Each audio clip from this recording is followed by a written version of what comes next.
The broadcast is now starting. All attendees are in listen-only mode.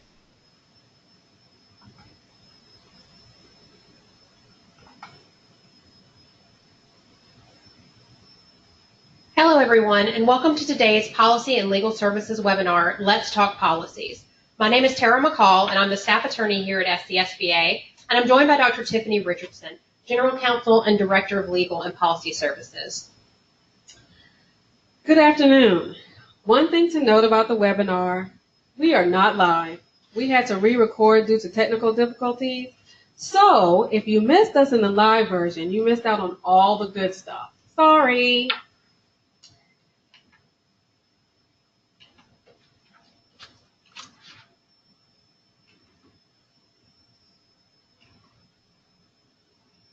First up is the South Carolina Pregnancy Accommodations Act. As you can see, we have notated this as top priority, that you must act now because there was a deadline to this. Action should have been taken by September 14th, but don't panic, stop worrying. Just make sure that you get the applicable policies on the next board agenda for the required 2 readings. Now, this act does not just apply to public entities, but all employers. We here at the association had to take action as well, such as updating handbooks and policies, because this statute requires employers with 15 or more employees to provide reasonable accommodations for medical needs arising from pregnancy, childbirth, or related medical conditions. And what you and the districts need to do is update the non-discrimination statement in all your general and employee policies. This will meet the written notice requirement that you must give to current employees and new hires. So here, as you can see in the non-discrimination equal opportunity policy, AC, where the arrow is pointing, the specific sentence is, therefore, the district does not discriminate against any individual on the basis of race, religion, sex, and the language that you have to include now reads, including pregnancy, childbirth, or any related medical condition. So that clause must be added also to GBA, GCE, GCEC, GCF, and GDF. Those are your employee policies that contain that non-discrimination statement.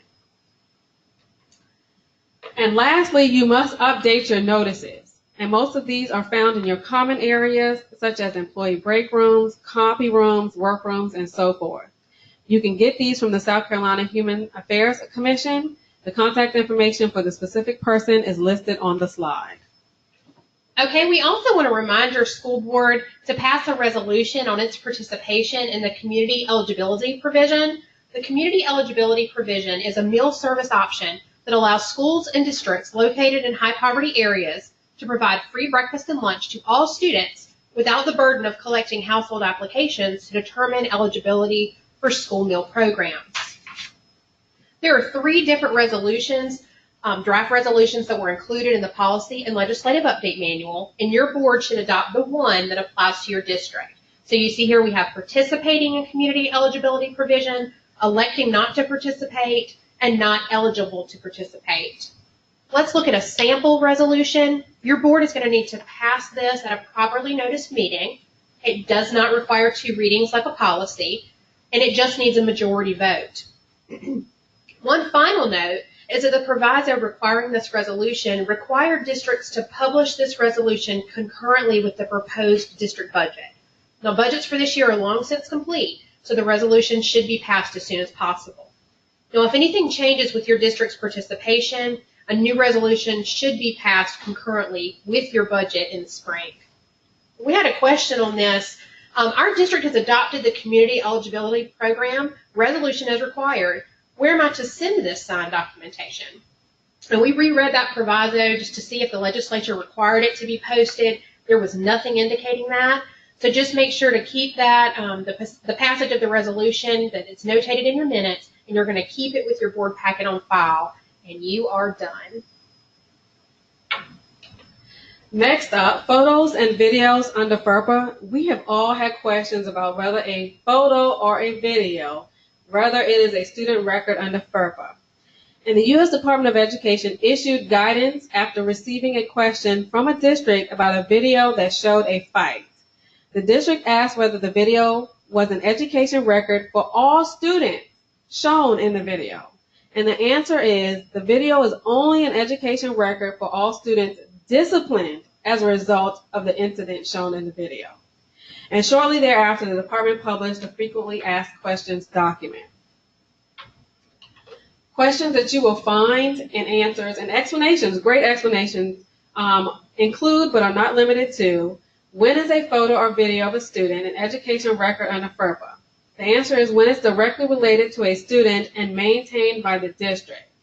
So you're going to think of the videos from your buses and buildings that are maintained by the district, and it is directly related to a student arising from an incident that is shown on the video.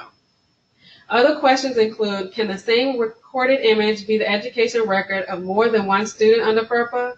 Yes. Does FERPA permit legal representatives of parents or eligible students to inspect and review videos with the parent or eligible student? Yes. And you can find the document at the link on the slide. We had some questions come in on this too. Regarding a video becoming a student record under FERPA, how long is the video held on file? I knew I would get this question. So the answer to this is found in the state retention records for school districts, and it depends on the level of discipline. So if the video has become part of the discipline record for a student and the consequence for that student is suspension and expulsion, the record is maintained 75 years. Yes, I said that right. 75 years after the student separates from the district. If the consequence is only suspension, the record is maintained for 1 year after separation. And it is safe to say that anything less than suspension, the record should be maintained for 1 year after separation. Okay, and finally, regarding a video and or photo becoming a student record under FERPA, can a parent request to see the video and photos if their child is involved? Yes, absolutely. The parent can request to see the video. All right, last year the Department of Ed also released a uniform grading policy, and they provided guidance on content and credit recovery programs. Let's quickly review the difference between those two. Content recovery is when the student is enrolled in the course with the original teacher, and the content's going to be a subset of a full course, and the impact of the content recovery work on the student's grade is going to be at the district's discretion. Credit recovery, on the other hand, the student is no longer enrolled in the course and they failed to master some of the content. And it gives the student an opportunity to master that skill without retaking the full course. Note that this process is not going to result in an increase in GPA. Now, we released a model policy, rule, and an application for credit recovery in last year's manual, and it was coded as IKADD. At this point, about 28 districts have adopted a policy on content and credit recovery, but I know that there are more districts out there that are offering these opportunities to their students, so I would encourage you to consider adopting a policy on content and credit recovery if you were using these programs. Another change impacting districts that we saw in the statutes this year was a revision to the South Carolina Nurse Practice Act, under which nurses are licensed and regulated in our state. Section 403334 was revised to now allow advanced practice registered nurses, like nurse practitioners, to certify that students are unable to attend school but may benefit from homebound instruction. Previously, only physicians could certify students for homebound. The department is revising their regulation on this, and when it is released, we'll of course revise our model and send it out. But in the meantime, if you want to see where your district currently stands on homebound instruction, see your policy IHBF.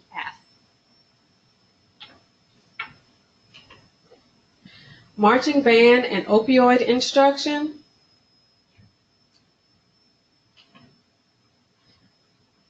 Regarding marching band, the changes from this year allow districts to offer marching band for PE credit if the instruction is based on the standards for the visual and performing arts and incorporates the standards for physical education. Of course, the school plan indicating this change must be submitted to the State Department for approval. And here in policy IHAE, you see the arrow pointing to the applicable language. Marching band may be substituted for physical education. For whatever reason, the Department of Ed has placed strict requirements when substituting marching band for PE, and it is not supposed to be that difficult. The legislature intended the substitution to be just like offering ROTC for PE. So stay tuned for more on this matter because, there probably will be some explanation from either the General Assembly or the Department of Ed as to why marching band will be considered different than ROTC when being substituted for PE.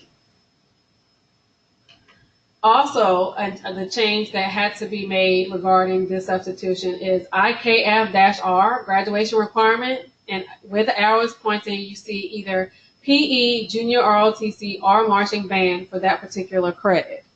I also have to point out that the State Board amended the graduation requirements regulation to no longer allow keyboarding to be substituted for computer science. So within that box, you see the language that for incoming freshmen in 2018-2019, keyboarding can no longer be substituted. And opioid instruction was also thrown in the mix within this changes to the provision. So here you go. In Health Education, IHAM, the State Comprehensive Health Education Act was also amended to add instruction on prescription opioid abuse prevention in the health curriculum for the current year. Instruction must emphasize the prescription drug epidemic and the connection between opioid abuse and addiction to other drugs such as heroin. So within the policy, we have added yet another bullet to this long list of growing things that must be taught in the instruction. And opioid abuse prevention is last on the list. We have had the question about whether you have to include it as a separate bullet because listed above is substance use and abuse. And the answer to that is no. We have added, just so you know, that it is something additional that you must teach on, but you don't have to if you are now including it under substance use and abuse. Okay, South Carolina has long allowed districts to offer students up to 2 elective Carnegie credits for off-campus release time religious instruction. And the General Assembly has now added a statutory provision that explicitly allows districts to accept these religious course credits as transfer credits from accredited private schools. Let's look at the language that was added to the policy. It just says the district may accept release time transfer of credits without individually assessing the quality or the subject matter of the class when the transfer is from an accredited private school. Now, this program is voluntary for districts, but just for a point of reference, about 2/3 of the districts in our state have a released time for religious instruction program.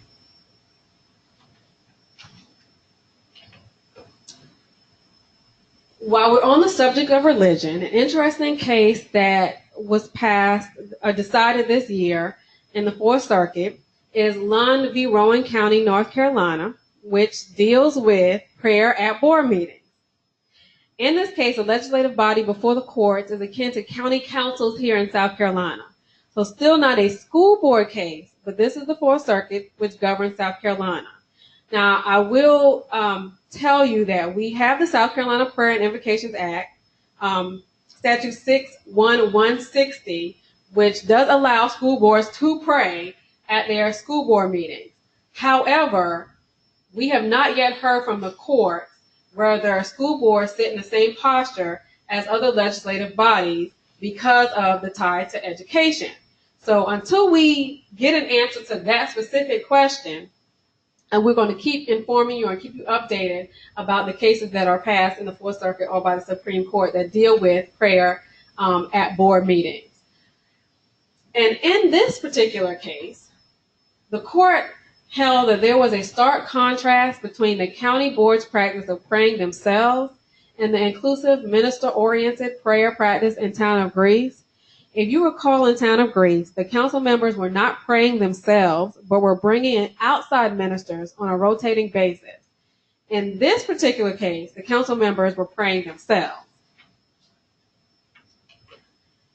And the court looked at a number of factors in making their determination. One, they held that board members were a closed universe of prayer givers who provided no method to diversify the prayer content. The court also held that the prayers were persistently and relentlessly linked only to Christianity. The board members sought public involvement in the prayer practice by asking the audience to stand or bow their heads. In the intimate setting of a board meeting and the board's dual role of handling both legislative and adjudicative business increase the likelihood that members of the public would feel pressure to participate in a prayer to avoid community and or board disapproval. And, if you think about what you do at your board meetings, it is safe to say that you handle legislative as well as adjudicative business as you make decisions for your district. So be mindful that you're now looking at what the Fourth Circuit is looking at and when they're making these decisions and how they would probably look at a school board praying at the school board meeting. And we are still waiting for the answer to the question, are school boards legislative bodies for the purpose of town of Greece? And again, until then, we will continue to keep updating you on these cases. Okay, the General Assembly has established a special certificate for retired educators who were substitute teaching. Taking a closer look at this, it will allow these teachers to substitute without participating in annual training requirements. The certificate is not related to the retirement earnings limitation exemption. It truly is only for substituting. The certification is valid for 5 years and does not require professional learning renewal credits. The department will be releasing guidelines soon, and then they're going to start issuing the certificate. But let's take a look at the requirements. The educator must hold a valid professional certificate at the time of retirement, be a member of the South Carolina Retirement System or a current or former participant in the state ORP program, have no record of suspension, revocation, or voluntary surrender of their professional certificate, and meet all the qualifications to serve as a substitute educator. So this may be a good option for retired teachers that are wanting to continue working with your district in a capacity as a substitute.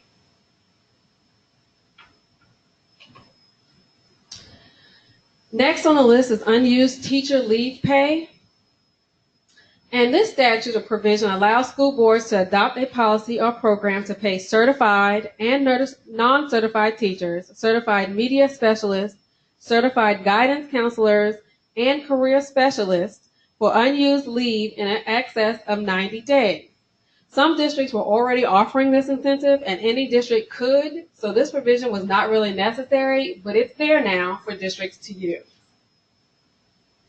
And here is the language that was added in policy GCC, professional staff leaves and absences, where the arrow is pointing. Employees will earn an incentive at the end of each school year for any, and here's your option, sick, personal, annual, or combination thereof days accumulated over 90 days that are not used. The incentive will be determined by multiplying the number of unused optional leave days above 90 by the district's established rate of substitute pay for the individual job classifications or another amount approved by the board. The incentive will be paid by June 30th, and the employee will begin the next school year with 90 days of whatever the option you choose. Okay, we had a question here. Regarding the option to pay employees for leave over 90 days, is it legal for a school district to strongly encourage an employee to give days over 90 to the district's sick leave bank so that they don't have to pay the employee? I'm not sure exactly what strongly encourage means, but if it's just asking employees to contribute the excess days to the sick leave bank, the answer is yes.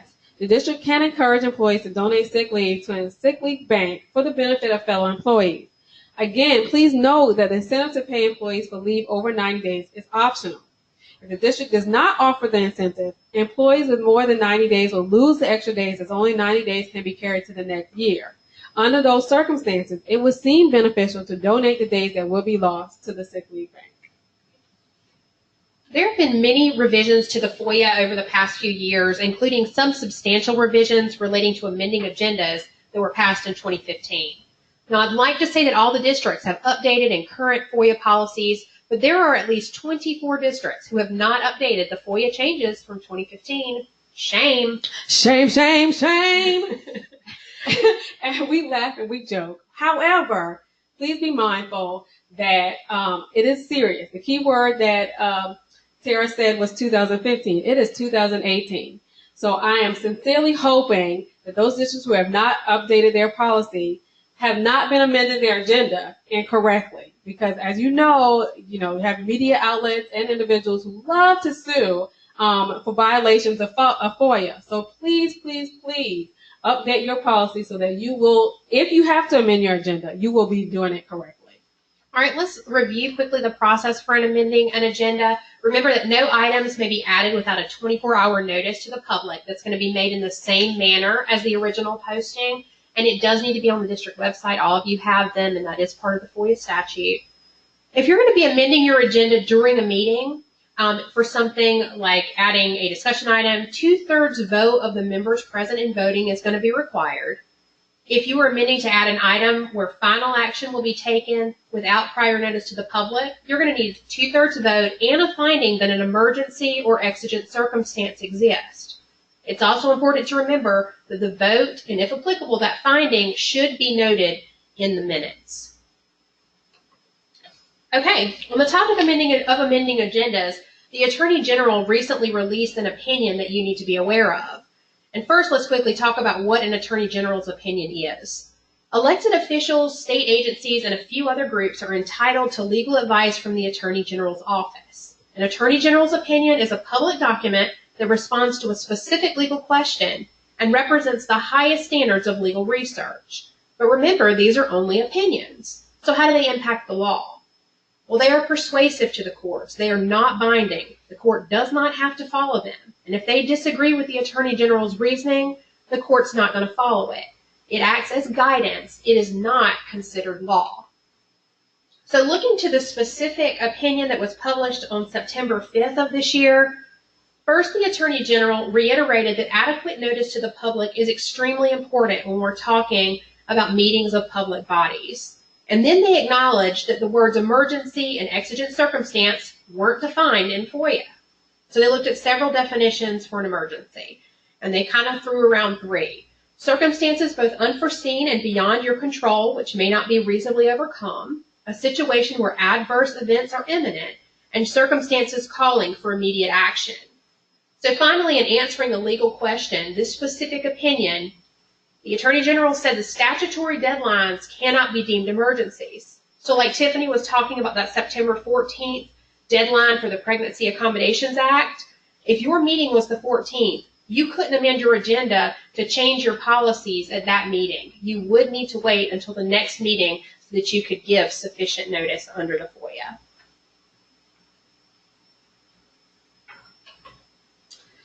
The Safety and Security Drills Act. Now, the changes in this provision requires a number of steps. As of right now, you must have 2 active shooter-intruder and severe weather drills per year, 1 for each in the fall and 1 for each in the spring. It is still up for debate regarding the number of fire drills. And until we get the answer, you can continue to do your monthly fire drills. However, the statute specifically says, and it was the intent of the General Assembly, not to add an additional burden on districts. So the statute says you have to have 2, 1 in the fall and 1 in the spring. For some reason, the Department of Ed and the fire marshals, which fall under the LLR, Labor License and Regulations Department, have determined that under the building code regulation, you have to have monthly. The building code regulation does not trump the statute. The plain language of the statute says 1 each semester. You can do more, but at a minimum, you have to do 2 per year. So stay tuned for this as we get more information. I think they're supposed to have a meeting with the interested parties to determine the outcome of this.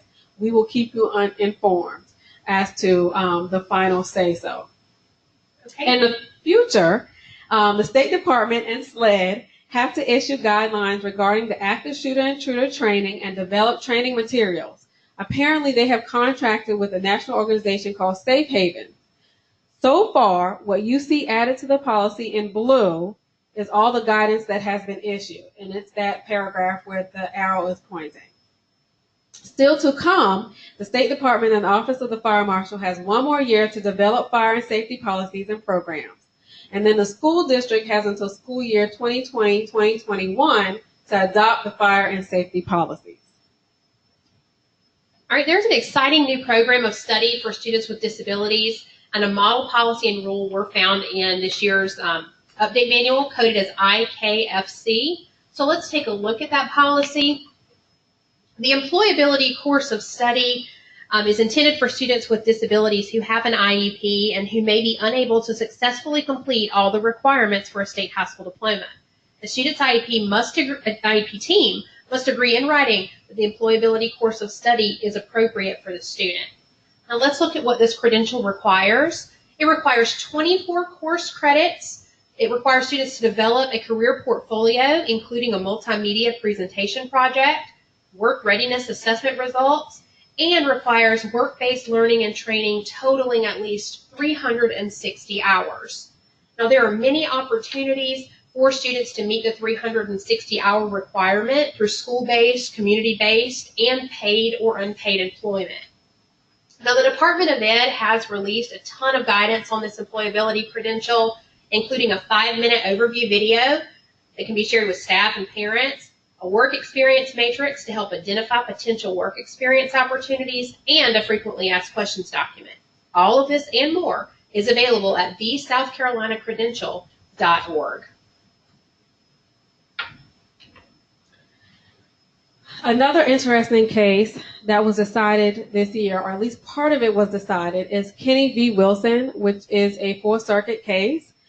Kenny was one of the students in the Spring Valley matter. She was not the student who was removed from the chair, but the other student who spoke against what was happening, who was also arrested. And Kenny, along with a group of former and current South Carolina students and a nonprofit organization, filed a class action suit against the state and law enforcement alleging that disturbing schools and disorderly conduct laws are unconstitutionally vague. The students claim that both statutes criminalize behavior that is just typical juvenile behavior. They also allege that criminal charges under the two statutes are among the leading reasons young people enter the juvenile justice system in South Carolina. Statistics that they presented to the court indicated that between 2010 and 2016, almost 10,000 students in South Carolina were referred to the Department of Juvenile Justice under the Disturbing Schools Law. And now that statistic does not include those students 17 and older who were charged and prosecuted as adults. The students also allege that the statutes are enforced in a discriminatory manner, leaving racial minorities and students with disabilities especially vulnerable. They showed that in 2014 and 2015, black students were nearly 4 times as likely to be charged under the statute compared to their white classmates. So after the case was filed, the state filed a motion to dismiss, claiming that the allegations made by the plaintiffs were vague. The court disagreed and held that a credible threat exists that the statutes will be enforced against the students. Because remember, Kenny and a number of the other plaintiffs in this case were actually arrested and charged with the statute. So the court said, no, it can't be vague. They do have a credible claim. The court also said that the statutes failed to place the students on notice of the specific behaviors for which they could be criminally charged in violation of their 14th Amendment right to due process. Now here the court is saying that what you're doing is basically throwing everything that a student could do or under this one umbrella instead of notifying them of what the specific charge is. So is it trespassing? Is it assault? What is the actual crime that they are being charged with is what is missing from this umbrella clause of disturbing schools. The court also said that the statutes limited their ability, the students, to freely engage in expressive conduct necessary to fully participate in a school environment in violation of their First Amendment right to freedom of expression. And so we will keep you informed as this case progresses. But the plaintiffs did overcome that first initial hurdle. Tied into that, in my opinion, is the disturbing school statute. For many years, a legislator has proposed bills amending the statute to remove students from it. The bills have not gained enough traction until now. And, let's think about the case that I was just talking about. Kenny was filed in 2016. The state's motion to dismiss was argued in 2017, and the decision, which was a win for the plaintiffs, was decided in March of this year. So it's my belief that the case had a lot to do with the statute being amended this year. Because if you remove students from the disturbing school statute, then moving forward in the case, the only statute under question or review is the disorderly conduct statute. And so, that again removes the burden from the state of actually having to respond regarding the disturbing school statute. Now, what does it look like now? Under section 1617-420, it reads, it is unlawful for a person who is not a student to willfully interfere with, disrupt, or disturb the normal operations of a school or college in the state.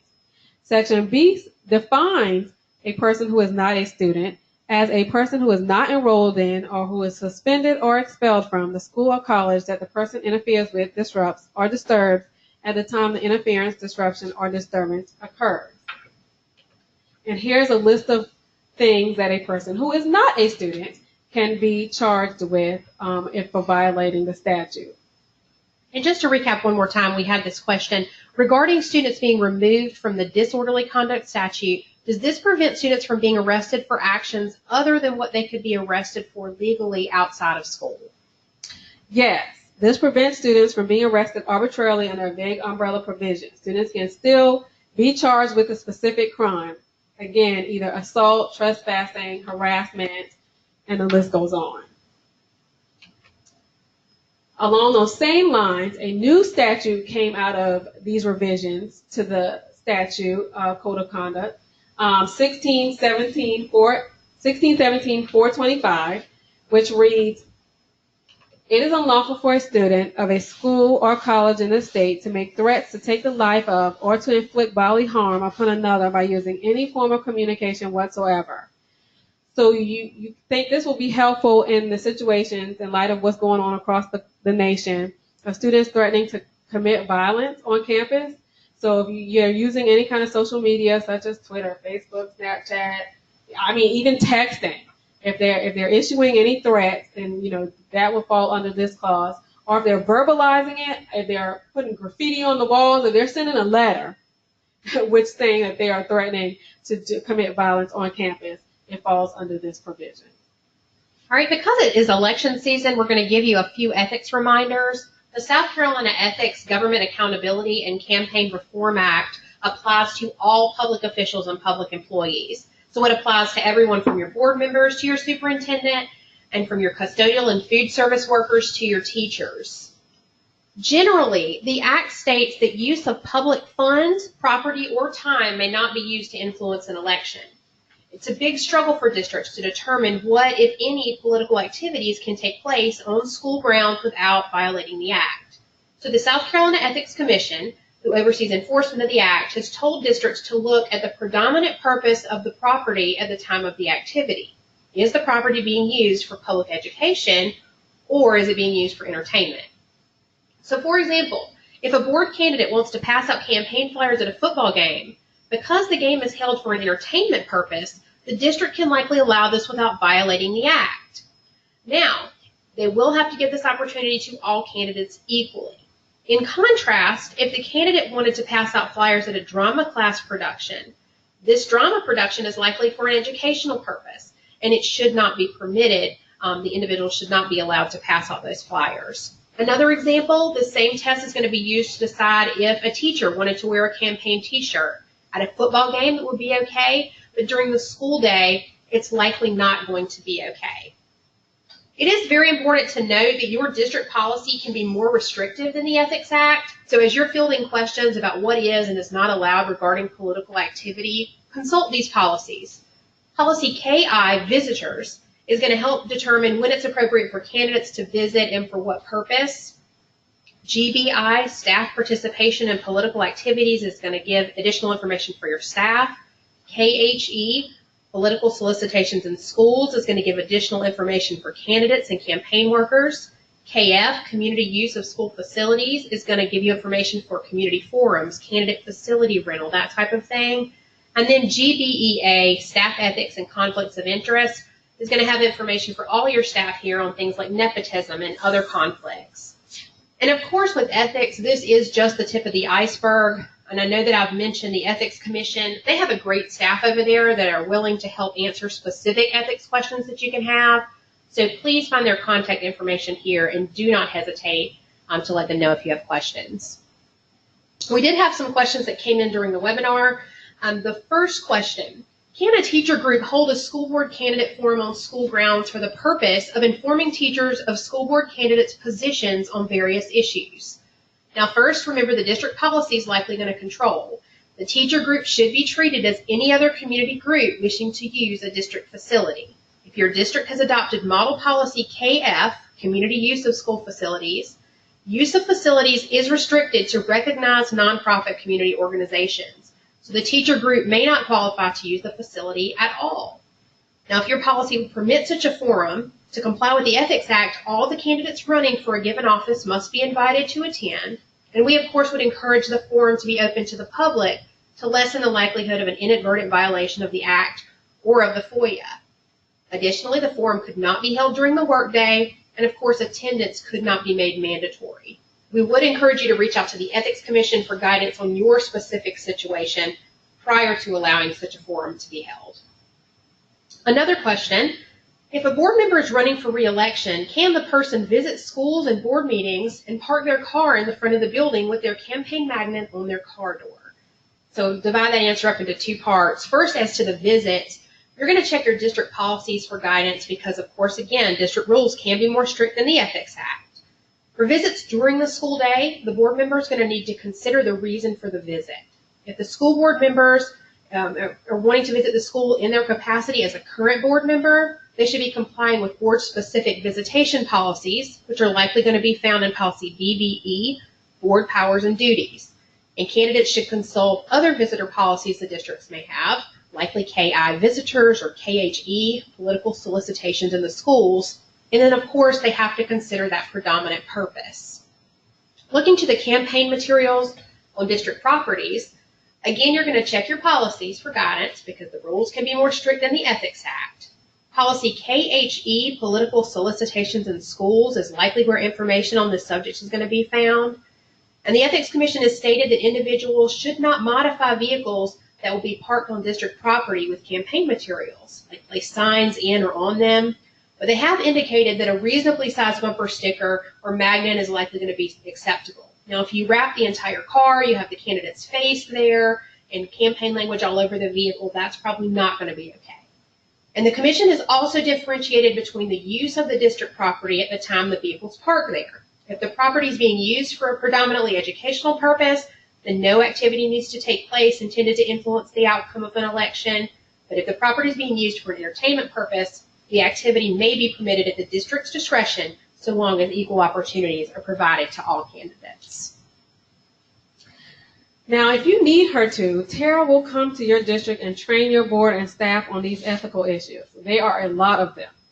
She went to Lexington, Richland 5 this year for their administration's Back to School Bash, which was loads of fun, and had a wonderful session with them.